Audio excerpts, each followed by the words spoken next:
Good morning, everyone. My name is Daniel Huzzy, and I'm joined by Cameron Avandipur and Juki Nguyen. I worked on our hardware. Cameron worked on, and Juki worked on our software. And we've been working in tandem with the HBS lab over here at UTD to work on end-to-end deep reinforcement learnings for electromyography control of a robotic hand.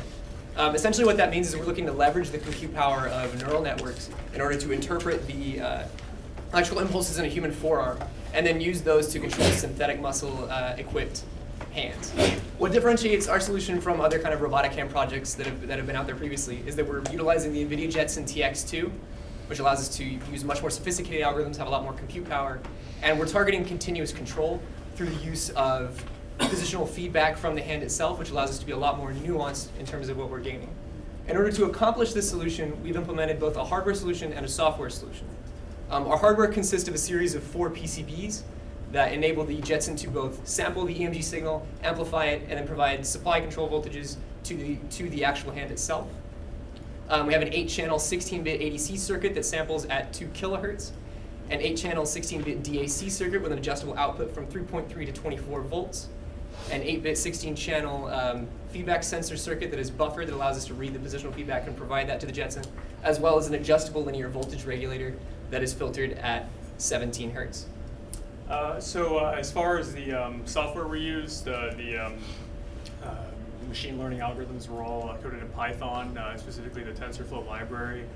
We use convolutional neural networks that were the main algorithm we used and we tried to test. We have some, I assume, completely unreadable diagrams down here that show a training curve.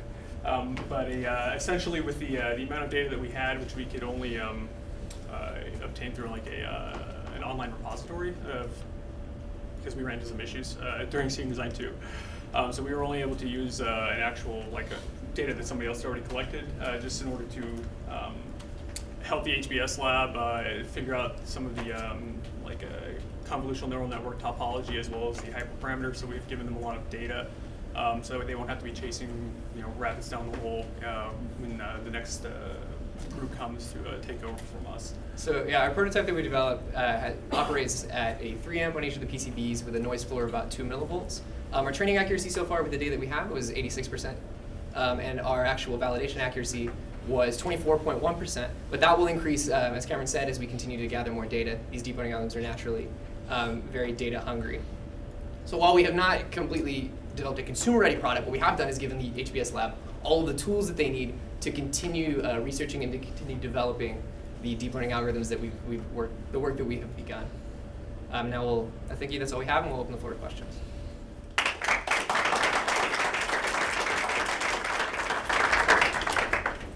So how sensitive is how sensitive is his hand? I mean, could it pick up a paper cup like this without crushing it, or? So with the TCP muscles that the HBS lab has developed, they are fairly slow moving. So Okay. they could be able to do that, but the actual the actuation time for those TCP muscles is fairly slow. Okay. So it's not quite a real time, but yeah, you could absolutely do something like grabbing a cup or something like that. So how long would it take? Yeah, you said it's slow, but I mean, is it a It's minute not- process, not- or is it like 20 seconds? It's not like 20 seconds. Yeah, it's a realm of a couple of seconds. It's not Okay. full on. It's not full on like one-to-one process. Okay. Is basically what I mean. All right. Okay. In control, would you shake hands with it? Not at the stage it is. We actually have just a fixed 4 fingers. Oh, okay. Essentially, is the way that we're working with it right now. We didn't equip it to do wrist control as specified. So you could absolutely do a little hand grab there. It's not going to crush you or anything like that. Yeah. So we'd be confident in that. So if you were to use this in a real world with real hands and so forth, trying to get the signals from the brain and capture it, so what kind of challenges do you think it would be? So our solution is mostly external, just using simple EMG nodes that way.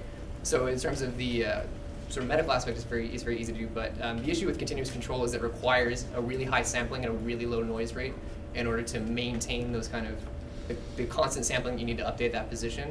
So getting that stable in an environment where the device is, say, moving or is in potential is difficult and would be something that would need to be further iterated upon. It's also very difficult, we found, to generalize.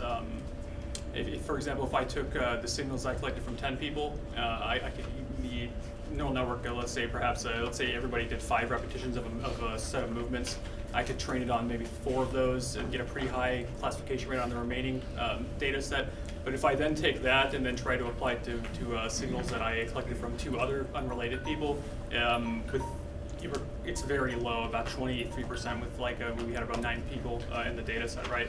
So deep learning is very data hungry. It's something we discovered. So we think you would need quite a large data set in order to actually be able to train something on one person and use it on another. So what did you find the most challenging about this project? So I think the largest challenge I think was keeping, again, like we said, keeping that noise floor really low to sample with all 8 of those ADCs, just as well as gathering data.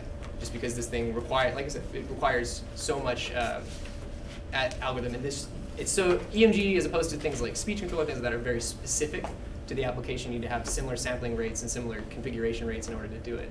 So that was what essentially kind of limited as far as we can in this thing, but it won't limit the project and further iterations going forward. All right, let's thank the team. Thank you.